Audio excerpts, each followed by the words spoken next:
Hey there, here is your tutorial for the order tracker.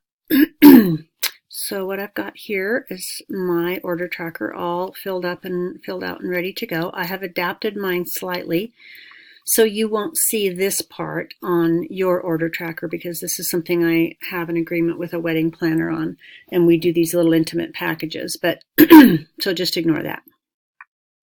So I think what I could do is probably just do this and then that will go away. Okay, so what you can do with this order tracker is I've just got this here, which you can see. This order here, which is coming up in the next week or so. I put the last name, the cake quote, when it's due, the time it's due. This is where it's going to be delivered to. And, oops, sorry about that. And so I put in all the information on the bride's cake, number of servings. I decided to do 3 tiers of a 6, 8, and 10, what the flavor was. I just wrote all that in there. She did not have a groom's cake order, but she did have 36 cupcakes. They were white, they're going to be buttercream, and they're going to be simple decor. Delivery is included. And I just have a little section here for notes. So if you just want to write something that you don't want to forget, like I need to bring a cake stand or something like that. I also have a contact info, like if somebody gets me on Facebook, there's so many different ways people can contact you: Facebook Messenger, text message, phone, email. So I always write how I actually reach them. Was it Messenger or whatever? And then, so let's say this is not paid yet, but what I can do is, as you can see, the quote was $380, right? And let's say that she hasn't paid me yet, for sure yet, I know that. But let's say she did pay me. She paid me ahead of time.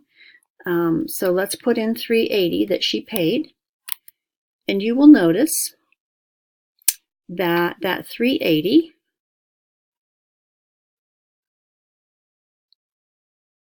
in a minute now, it's going to turn green. Okay, it turned green, which means you've got your money. You don't have to worry about collecting any, okay? So you can, I'm going to take that off. And if you're wondering why I didn't get payment, it's because it's through that same cake planner, wedding planner, excuse me, and she always pays me, so I don't worry about getting things paid up front. So, but this other lady here, she is actually a private one, and I got a 50% discount, a 50% deposit on her. So she has paid this much. So this has not turned green yet, but let me put 125 in and you'll see it turn green. It's kind of slow. So now we know that it's green. And the reason this is all green here is because that's all of her cupcake order. So let me take that off, and I'm going to go back and show you Jenny's order. Okay, so she didn't have a main cake because it's not a wedding. She didn't have a groom's cake, but she had a big cupcake order. So here are all her cupcakes. Excuse me. The number she needed, the cake flavor. Whoops, I accidentally put that in the wrong column. These should all be over here. She doesn't want any filling.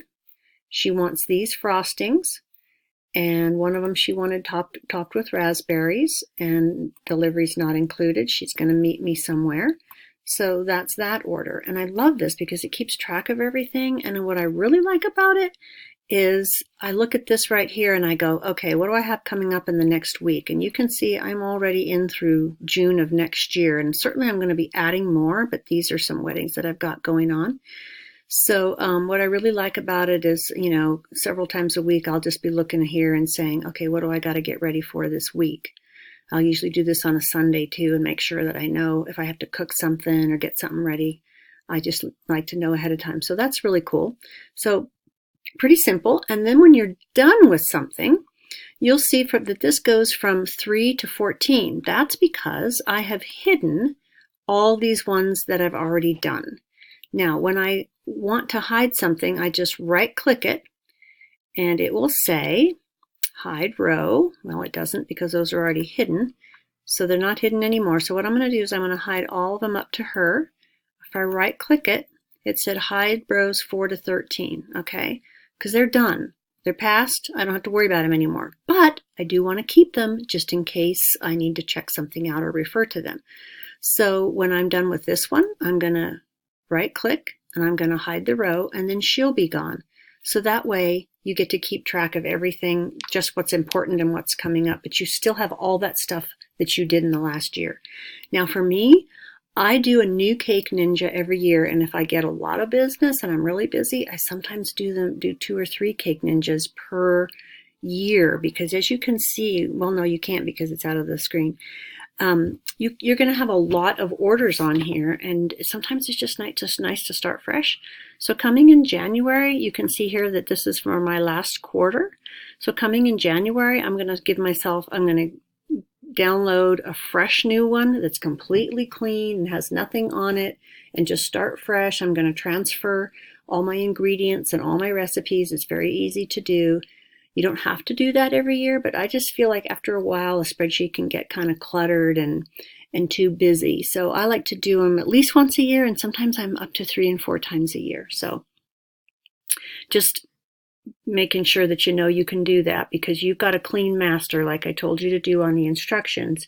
Keep a clean master all the time so that you can always make a copy of it and start fresh whenever you want to.